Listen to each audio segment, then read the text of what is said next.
necesitamos desarrollar una teología del sufrimiento, porque alguna vez nos va a tocar sufrir. Y en esa teología de sufrimiento no debe faltar la experiencia de Job. Al pobre librará Dios de su pobreza, y en la aflicción despertará el oído. Una teología del sufrimiento, para saber que las pruebas no nos destruyen, para saber que las pruebas nos preparan, nos hacen fuertes. No sé ustedes, nosotros, mis hermanos y yo, venimos de un trasfondo bastante sufrido. Pero yo he llegado a celebrar mi sufrimiento pasado. Porque como decía Roberto en su oración, todo obra para bien a los que amamos al Señor, a los que conforme a su propósito fuimos llamados. Yo no lo entendí así. Sí, a mis 13 años, yo reclamaba con lágrimas en el espejo: ¿por qué te llevaste a mi mamá? Tenía 7 años cuando mi mamá murió. Freddy, Jesús, Manuel y yo fuimos huérfanos. El padre viudo y sus 4 hijos huérfanos. No hubo mujer en casa. Si algunos estimamos la presencia de mujeres en la casa, somos nosotros, porque no hubo mujer en casa. No hubo una hermana, no hubo una abuela, no hubo una madre. Aprendimos a cocinar, aprendimos a lavar, planchar, remendar y todas esas cosas. Y lo que en aquel tiempo era una gran injusticia y era el reclamo de mi corazón ante Dios, se convirtió en una gratitud a Dios porque estuvo conmigo. Sufrido, pero con Dios, cuidándonos y llevándonos de la mano. Es necesario que el siervo de Dios no sea pendenciero, sino apto para enseñar y sufrido. No quite el sufrimiento, no lo desprecie, no crea que es Satanás. Es Dios que en su voluntad permisiva tiene propósitos más allá. En una teología del sufrimiento necesitamos prepararnos para entender la cirugía del corazón que Dios hace. Fue el rey Salomón escribiendo Eclesiastés que dijo: mejor es el pesar que la risa. Cuando uno contrasta pesar y risa, uno dice: pesar, sí, las enfermedades, el hospital, las funerarias y todas esas cosas en donde hay lágrimas, donde hay pesar. Mejor es el pesar que la risa. Y al pensar en la risa uno piensa en las fiestas, en los cumpleaños, en los aniversarios, en esas épocas en que uno está feliz, porque está comiendo bien, disfrutando, es bonanza. Ahora, ¿por qué el rey Salomón dijo: mejor es el pesar que la risa? Y nos da una razón: porque en la tristeza del rostro se enmendará el corazón. Es parte también de entender por qué sufrimientos, por qué pruebas. Y Santiago es más agudo todavía y dice: tened por sumo gozo. Imagínense ustedes, ¿cómo estar uno gozoso en medio de la prueba?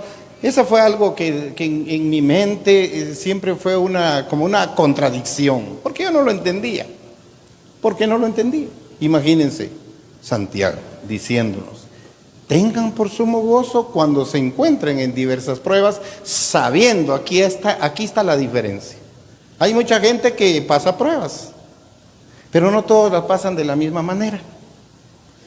Sí, hay gente que pasa pruebas quejándose, pero hay gente que pasa pruebas de rodillas. Y es interesante que la gente que se pone de pie ante los problemas de la vida somos los que vivimos de rodillas ante Dios. Una vida de rodillas ante Dios, buscando su rostro, buscando su guía, nos hace estar firmes ante los problemas. Y aunque vengan vientos y huracanes, nos mantendremos firmes. Nada nos separará del amor de Dios que es en Cristo Jesús. Ni la muerte ni la vida, ni ángeles ni potestades, ni principados, ni lo presente ni lo porvenir. Ninguna cosa creada podrá separarnos del amor de Dios que es en Cristo Jesús. Nada. Entonces, una teología del sufrimiento también requiere estar preparados para entender los ataques, porque Jesús, orando por nosotros, los que habríamos de venir por el testimonio de los evangelistas, decía: Padre, no te pido que los quites del mundo, sino que los guardes del mal. Y yo no sé cuántos de ustedes dan testimonio de la guardianía que Dios ha hecho con nosotros.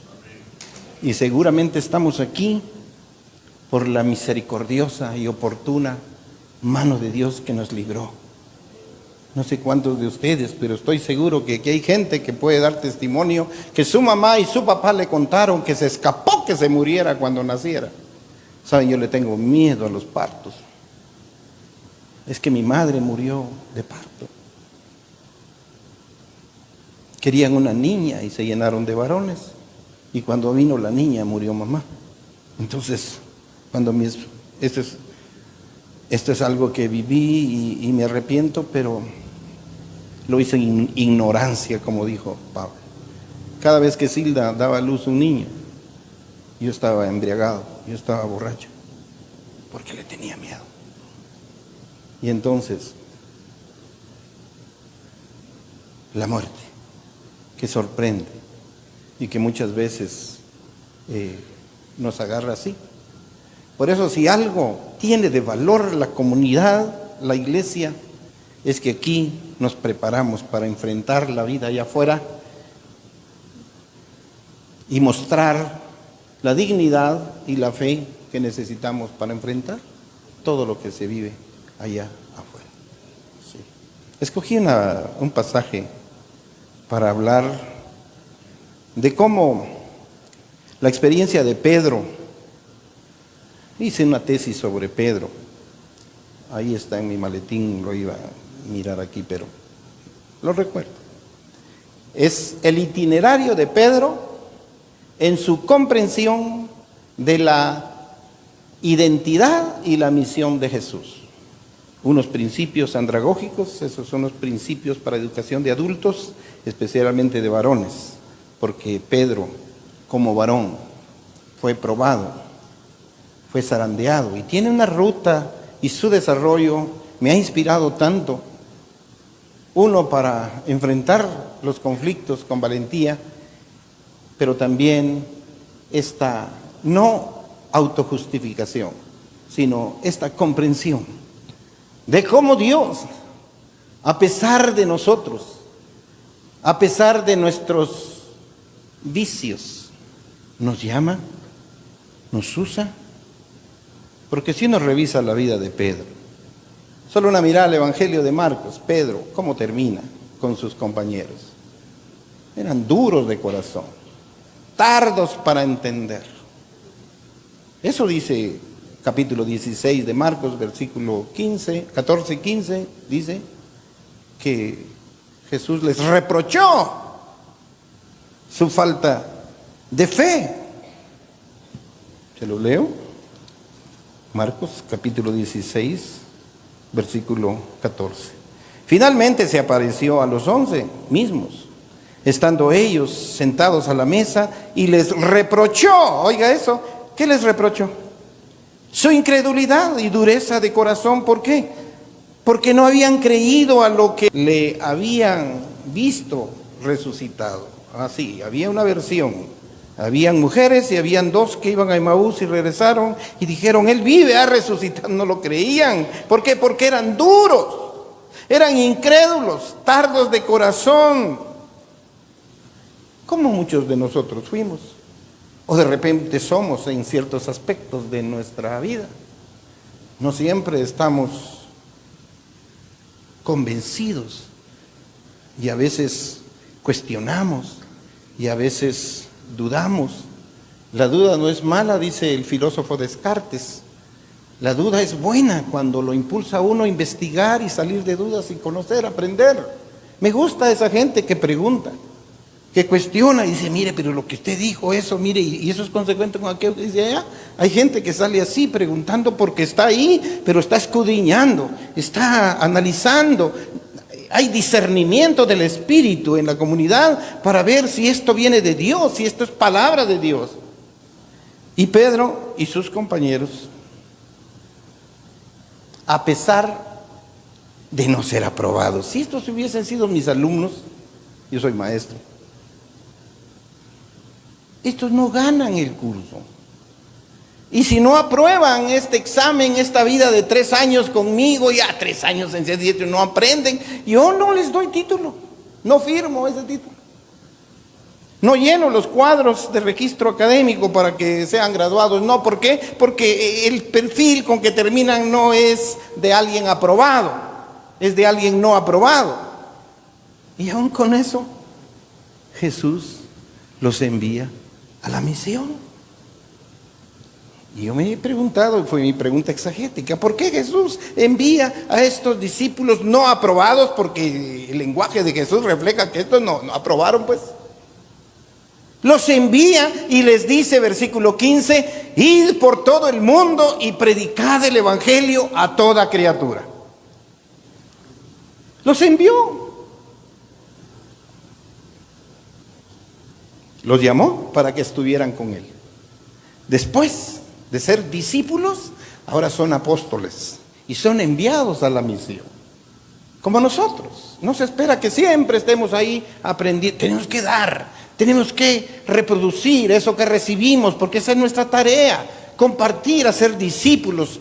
Aquí no venimos solo a ver si estuvo bueno el discurso, aquí venimos a ver pan para mi matate, porque me va a servir en mi peregrinaje, en mi caminar con Cristo. Yo quiero dar testimonio de quién es Jesús, de su poder, de su capacidad de cambiar las circunstancias. Pedro me ha inquietado porque, digo yo, Dios lo envió, el Señor lo envió a pesar de los pesares. Yo no sé cuántos pesares tenemos nosotros, pero cada uno tiene su perfil, ¿verdad? Sabe quién es, quién ha sido, qué hace, qué sabe hacer. A estas alturas debía saber cuáles son sus dones, cuáles son sus talentos y cómo eso usted lo está transfiriendo para los negocios de su Padre. Este Padre que es rey, que tiene un reino y que quiere que usted y yo, súbditos del reino, estemos en su obra, estemos en sus negocios. Pedro. Un día Pedro, saben que Pedro y Jesús siempre intercambiaron diálogo. Es clásica la ocasión en que Pedro da testimonio quién es Jesús. Jesús pregunta, ¿quién dice la gente que soy yo?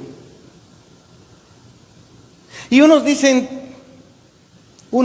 que eres un profeta, que eres esto y lo otro, no, pero ustedes, ¿quién dicen que soy yo? Y Pedro, en representación del grupo, dice, tú eres el Hijo del Dios viviente. ¿Y qué le dijo Jesús? Bienaventurado eres Pedro, porque esto no te lo reveló carne ni sangre, sino mi Padre que está en los cielos. Bienaventurado es Pedro. Y como Pedro, usted y yo también hemos recibido la revelación de Dios. Sabemos quién es Jesús, sabemos su identidad, sabemos que para Él no hay nada imposible, sabemos qué tan misericordioso es Dios. ¿No? ¿Pueden imaginar la cena del Señor? Jesús partiendo el pan, compartiendo una copa ahí con sus discípulos, y ahí está Judas, y ahí está Pedro, y ahí está Tomás, y estos tres tienen un perfil discutible.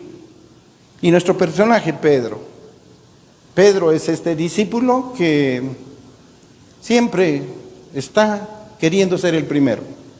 Destaca él. Y ahora Jesús le dice: y tú eres Pedro, y sobre esta roca edificaré mi iglesia, y las puertas del Hades no prevalecerán contra ella. Mateo capítulo 16, versículo 18, 19. Sí. Pero este pasaje de Marcos capítulo 14 me sorprende. ¿Por qué? Porque en este pasaje Jesús hace algo con Pedro. Anuncia la negación de Pedro. ¿Sí está conmigo? Sí, amén. ¿Trajo su Biblia? Capítulo 14 de Marcos, si ya encontró en su Biblia, o ya la encendió, o ya encontró ahí, versículo 26. Cuando hubieron cantado el himno, salieron al monte de los olivos. El contexto anterior es la cena del Señor. Tomaron el pan, comieron el pan, bebieron la copa y pasó todo lo que pasó ahí y cantaron un himno. Y cuando hubieron cantado el himno, salieron al monte de los olivos. Ya saben lo que pasa allá. Jesús. Entonces Jesús les dijo: todos os escandalizaréis de mí esta noche, porque escrito está: heriré al pastor y las ovejas serán dispersadas. Pero después que haya resucitado, iré delante de vosotros a Galilea. ¿Qué hay aquí? Hay una anunciación de Jesús, de cómo Él le va a negar. Ya siempre nos hemos preguntado, no sé usted, si ya tiene claro en qué consiste una negación.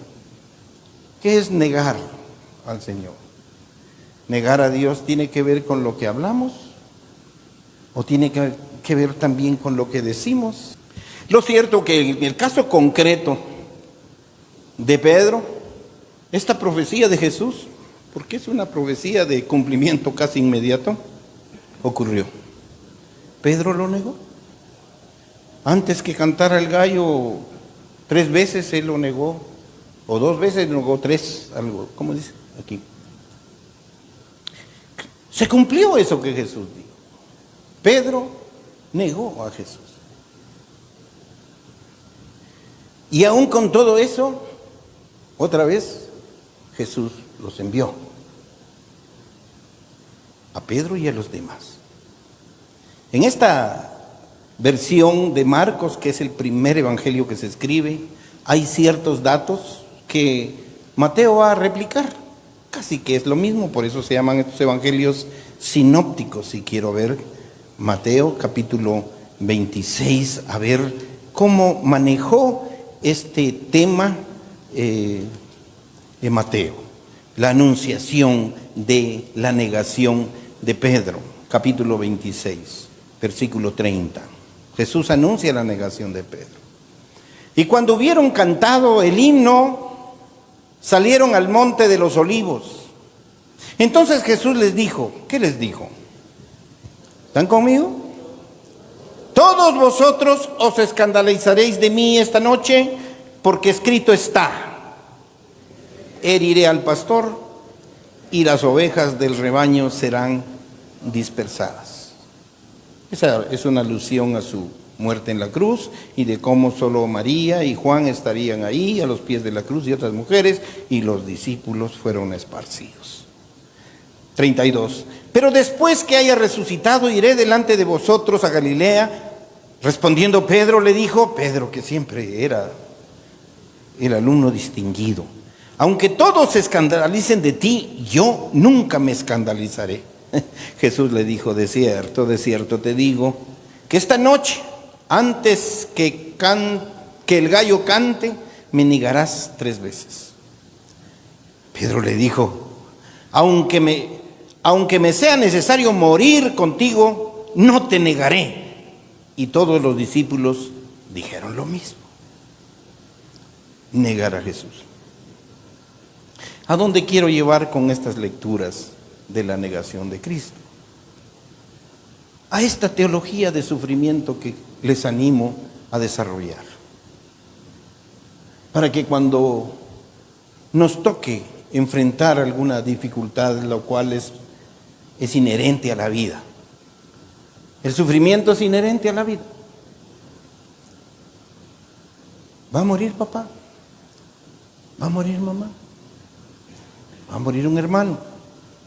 ¿Va a morir un cónyuge? Y esto es recurrente en la iglesia. Casi que no hay un año que pase sin que haya duelo por ahí. Y entonces prepararse para una teología del sufrimiento tiene que ver en cómo responder a estas cosas inesperadas y como se viene hablando desde la pandemia, cómo desarrollar resiliencia, esa capacidad de responder a inesperados, a cosas que no estaban en nuestra agenda. ¿Cuántas personas no vieron venir y este año lo despidieron del trabajo? ¿Cuántos no se esperaban algo y de pronto ocurrió? He ahí la necesidad de desarrollar una teología del sufrimiento para responder como Dios espera ante las situaciones difíciles. Y este es un caso. Una teología del sufrimiento tiene que considerar que estamos en el mundo aunque no somos del mundo, que el mundo nos seduce, que hay espíritus demoníacos que seducen también y susurran a la mente cosas, y la carne, la concupiscencia que dice Santiago o Pablo, esa tendencia natural a ceder a las pasiones, a los deseos y a esta mente que no termina de regenerarse, que si no se está en una constante depuración de nuestra mente y nuestro corazón, podemos resultar cediendo a las seducciones del mundo, a los susurros del enemigo y a las pasiones de la carne. Entonces, me gusta Lucas, digo el Evangelio, para que usted no se vaya a ir por otro lado. Yo dije, de repente hay un Lucas aquí y me dice, no, el Evangelio de Lucas. ¿En dónde está? Lucas 22, 31 al 34. Va a decir algo que ni Marcos ni Mateo hicieron. Me gusta este tipo de estudio. Lo estoy llevando a un estudio comparativo de los evangelios bajo un tema. Sí, una teología del sufrimiento que debe incluir también nuestras propias debilidades, nuestras propias batallas aquí. Jesús anuncia la negación de Pedro. ¿Recuerdan qué dijo Marcos? Casi lo mismo que dijo Mateo, ¿verdad? Como que no hubo mayor cosa ahí. Cantan el himno, viene Jesús, les dice, Pedro replica y así. Los textos son paralelos, ya dijimos lo que teníamos que decir. Pero en Lucas hay un detalle que a mí me ayuda mucho a entender estos ataques, a entender estas ocasiones en que de pronto estamos ante el acecho del enemigo.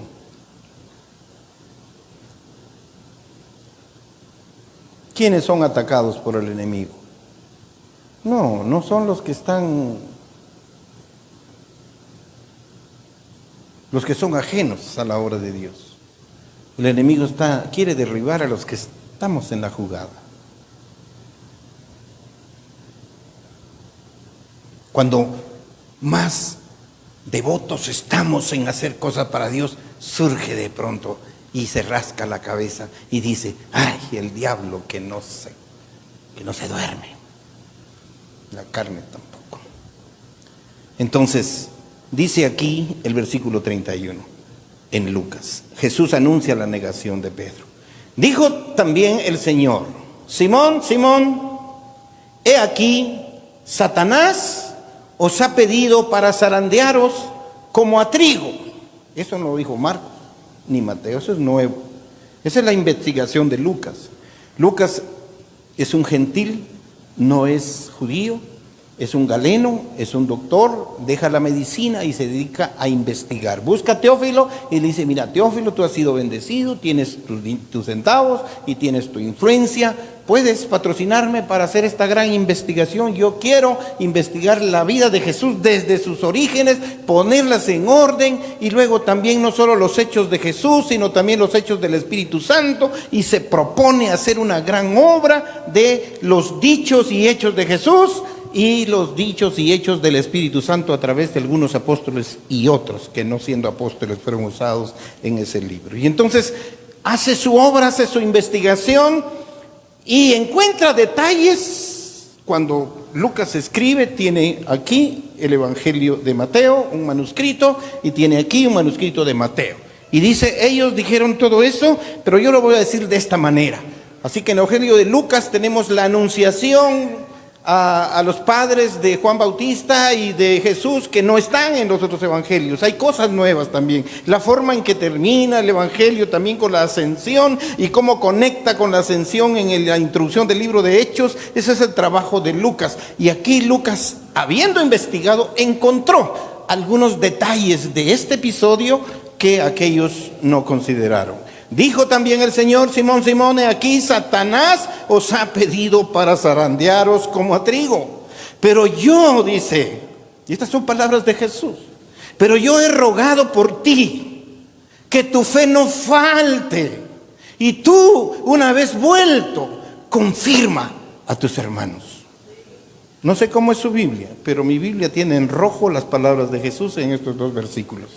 Esto es lo que dicen los teólogos, la ipsísima verba Jesús.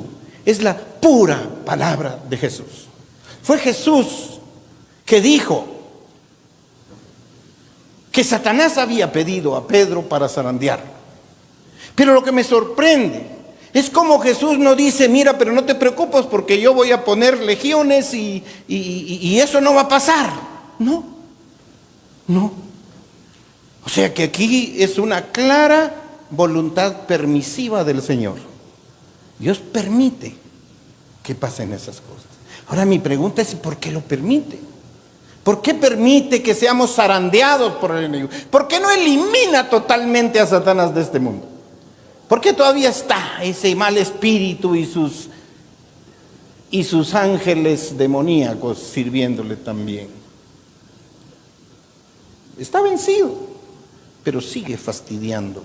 Y aquí Jesús dice que Satanás ha pedido a Pedro para zarandear. Pero en lugar de hacer un vallado para proteger a su discípulo, su lenguaje refleja una voluntad permisiva. Eso no se va a quitar, así va a ser. Pero yo he rogado por ti que tu fe no falte. Y tú, una vez vuelto, confirma a tus hermanos. Yo no sé cuántos han servido al Señor con un trasfondo que tal vez no es el más puro, el más santo, de gran fidelidad, pero que al haber fallado sufrieron consecuencias y ahora tienen un testimonio para advertir a las nuevas generaciones de cómo responder a estas acechanzas del enemigo, a estos dardos del enemigo. Para eso estamos, para confirmar a nuestros hermanos. ¿Cómo usa usted su testimonio? Bueno, testimonio específico. ¿Usted ha sido zarandeado alguna vez por el enemigo? Si no tiene un testimonio del zarandeo de Jesús, tengo la impresión de que tal vez no nos hemos metido con Dios con la seriedad que le espera. Porque cuando uno se mete con Dios, a asumir su llamado, a entender que si me llama es porque me ama y porque me quiere usar en su obra, y voy y acepto el llamamiento de Dios y me meto y digo, voy a dar testimonio, entonces si va a hacer eso, prepárese, porque va a haber uno que no va a estar contento por su decisión de seguir al Señor. Hay muchos que no tienen ese tipo de zarandeos. ¿Por qué? Porque ni fu ni fa. porque están así, ni muy lejos que te enfríes, ni muy cerca que te quemes. Hay gente que vive así, no está metido con Dios. Pero el que se meta con Dios, el que quiera realmente rendir su vida a Cristo, va a tener ataques. Por eso, este pasaje me sirve tanto y me ayuda a entender cómo Dios en su voluntad permisiva permitió todo aquello que yo a mis 13 años, frente al espejo, con lágrimas, yo reclamaba a Dios. ¿Por qué me quitaste a mi madre? ¿Por qué no mejor te llevaste a este padre bolo y me dejas a mi madre, que era una maestra excelentísima? ¿Por qué siempre te llevas lo mejor y dejas lo peor? Y tonteras en mi cabeza, que no sabía discernir los propósitos de Dios. Fue leyendo el Salmo 27:10 que yo fui cambiando poco a poco mi manera de entender a Dios y lo permisivo que fue para dejarme tanto sufrimiento. Cosas que yo reclamé en su tiempo, pero que ahora ya entiendo. ¿Saben qué dice el Salmo 27? Versículo 1 dice: Jehová es mi luz y mi salvación. ¿De quién temeré? Jehová es la fortaleza de mi vida. ¿De quién he de atemorizarme? Pero cuando llega uno al versículo 10, dice: aunque mi padre y mi madre me dejaren, con todo Jehová me recogerá. ¿Saben qué pasó esa vez que yo estaba leyendo eso, esperando mi desayuno, porque era la lectura previa a ir al trabajo? Yo fui maestro por 12 años, mi esposa hizo mi desayuno, yo leyendo en voz alta mientras servía el mochito y los huevitos, y cuando le dije: Silda, oiga esto, y se lo repetí 3, 4, 5 veces: aunque mi padre y mi madre me dejaren, con todo Jehová me recogerá. Y a partir de ahí, nunca me he sentido huérfano, porque tengo un padre que me ama, un padre que me cuida, un padre que me perdona, un padre que tiene paciencia. Misericordioso y clemente es Jehová, lento para la ira y grande en misericordia. No nos ha pagado conforme a nuestros pecados, sino como el Padre se compadece de su Hijo, así se compadece Jehová de los que le temen. Se acuerda que somos polvo. Salmo 103, 8 al 15. Ahí está esta gran verdad. ¿Cómo es nuestro Dios? Y cómo Él no nos juzga como que fuéramos nosotros dioses. Se acuerda que somos polvo. Este es Dios. Dios que permite males para traer bienes. Por eso me gustó lo que Roberto dijo: todo obra para bien a los que amamos al Señor. Todo obra para bien a los que amamos al Señor. Dios sabe sacarle provecho aún a las cosas más difíciles que nos toquen. ¿Recuerdan de José? José que fue vendido, José que fue metido en un pozo, José que inventaron una historia para ir a engañar al viejo, sus hermanos, y lo venden, como fue vendido Jesús también. Pero al final, cuando se encuentra con sus hermanos, y aquellos se ponen a temblar y a llorar porque están en las manos de su hermano, al cual le hicieron gran mal, y ahora él tiene el grano, y si cobra venganza por lo que le hicimos, nos va a dejar con las manos vacías y moriremos de hambre, el viejo y nosotros también. Pero José dice: no, tranquilos. La voluntad permisiva de Dios permitió aquellos males para que José terminara en una posición en donde iba a ser de salvación para su papá y para sus hermanos. ¿Tenemos paciencia para esperar los bienes que vendrán después de los males? Tal vez alguno de ustedes no está convencido. ¿Les convence esto de que Dios permite males para traer grandes bienes? Mire, si no entonces vaya y lea Hebreos, capítulo 12, versículo 1 y 2, en donde Jesús no menospreció el oprobio, sino teniendo frente a él esta nube de testigos, él aceptó el sacrificio. Si quieren un modelo para ver cómo Dios permite males para traer grandes bienes, es Jesús en la cruz. Vaya por el pueblo y pregunte: ¿la muerte de Jesús fue justa o fue injusta? Todos dirán que fue injusto. Todos, hasta yo voy a decir que es injusto. Y usted lo ha dicho. ¡Qué injusto! Que muriera en la cruz un inocente, uno que no tiene culpa, uno que es puro, que no pecó, que si bien experimentó todas las vicisitudes humanas, el hambre, el cansancio, el sueño, la tristeza, el dolor, la angustia en el Monte de los Olivos, orando allí y sudando gotas de sangre, esa angustia que sufrió Jesús. No pecó, experimentó todas las vicisitudes humanas, pero no pecó. Entonces, ¿merecía morir en la cruz? No, fue injusto. Y entonces, ¿Dios es un Dios que permite injusticia? No, es que Dios permite males para traer grandes bienes. Si Jesús no hubiese muerto en la cruz, ni usted ni yo tuviésemos una salvación tan grande. No tendríamos vida eterna. Estaríamos muertos en nuestros delitos y pecados. Y nuestro destino sería el infierno, la eterna separación de Dios. ¡Qué terrible! Pero Jesús murió. Y lo recordamos y lo celebramos en la cena del Señor. Y comemos el pan y decimos: gracias, Padre, porque diste a tu Hijo. Y gracias porque Él no escatimó. Ni el Padre escatimó a su propio Hijo, ni el Hijo escatimó su vida como para no cumplir la voluntad de su Padre. Lo cumplió.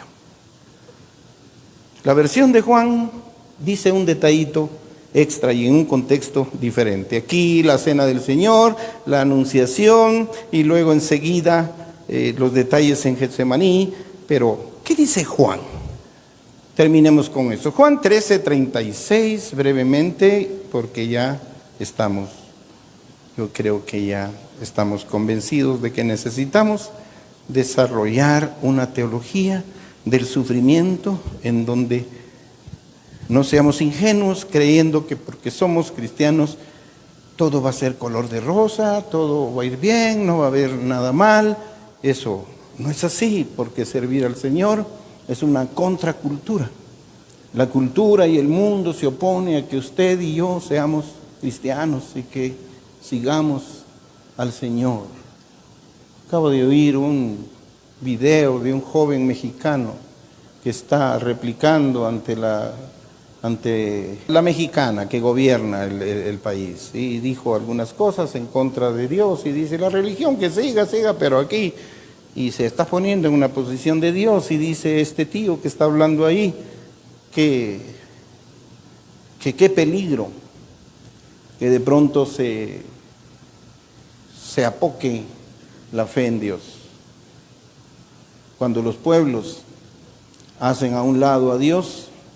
Entonces comienzan a padecer terriblemente. El contexto de Juan, capítulo 13, Jesús anuncia la negación de Pedro. Le dijo Simón Pedro: Señor, ¿a dónde vas? Jesús le respondió: a donde yo voy no puedes seguir ahora, mas me seguirás después. Son detallitos diferentes porque este no es sinóptico, el evangelio de Juan es singular. A donde yo voy no puedes seguir ahora, mas me seguirás después. Le dijo Pedro, siempre el alumno distinguido: Señor, ¿por qué no te puedo seguir ahora? Mi vida pondré por ti. Este Pedro se parece a Tomás también, que son tan valientes con las palabras, pero a la hora de rajar ocote parece que no siempre estuvieron ahí. Entonces, sí, eso dijo Pedro. ¿Por qué no te puedo seguir ahora? Mi vida pondré por ti. Jesús le respondió: ¿tu vida pondrás por mí? De cierto te digo, no cantará el gallo sin que me hayas negado 3 veces.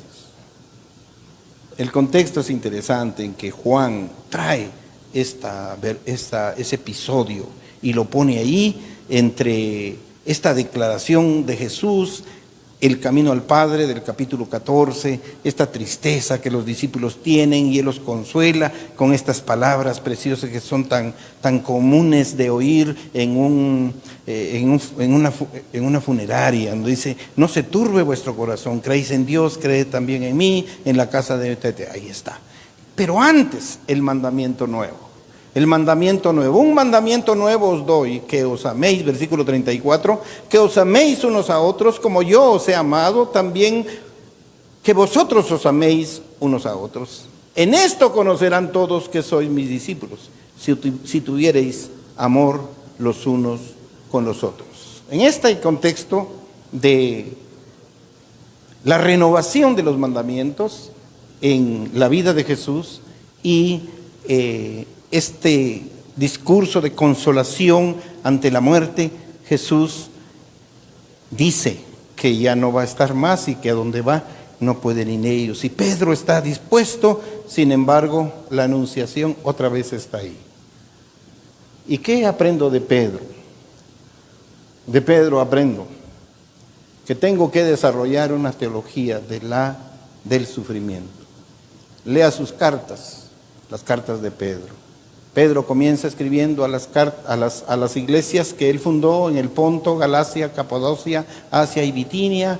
Les dice: vosotros que sois expatriados, apátridas, no tienen patria, están viviendo en una tierra ajena, fuisteis escogidos por la presencia de mi Padre, por la unción del Espíritu.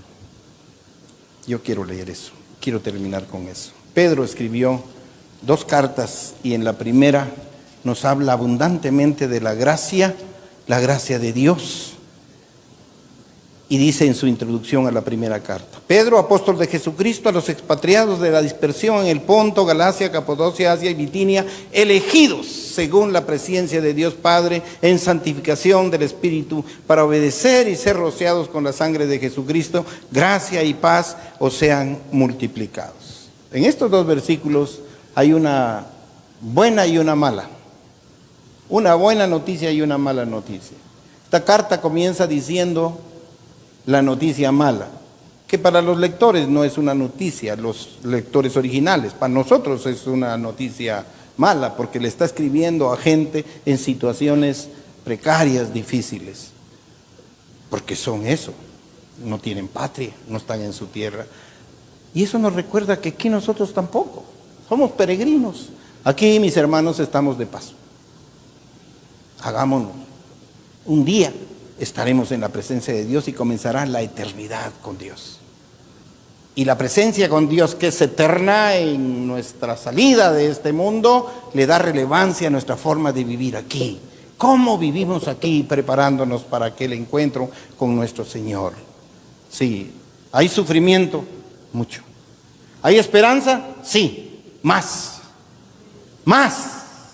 Haga un inventario de sus pruebas y sus bendiciones.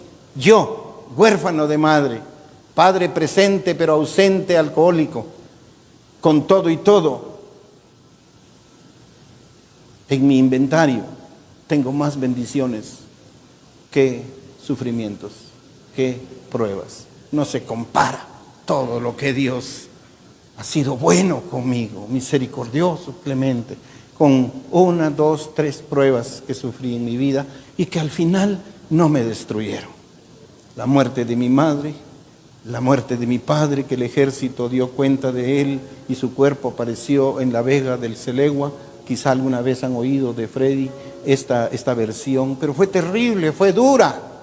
Pero nada de eso nos destruyó. Al contrario, nos formó para entender el dolor del prójimo, para tener una palabra oportuna cuando lo necesite. Y por eso, cada vez que usted tenga un sufrimiento, no diga, como dicen muchos, que pase este sufrimiento. Diga al Señor, como decía Lutero: Padre, que no pase esta prueba sin que yo aprenda lo que tú quieres que yo aprenda. Porque Dios tiene propósitos de crecimiento para nosotros. Él nos quiere más fuertes, nos quiere más dedicados a la obra. Que el Señor nos ayude a desarrollar una teología del sufrimiento para entenderla cuando nos visite. Padre, gracias porque tu palabra es oportuna.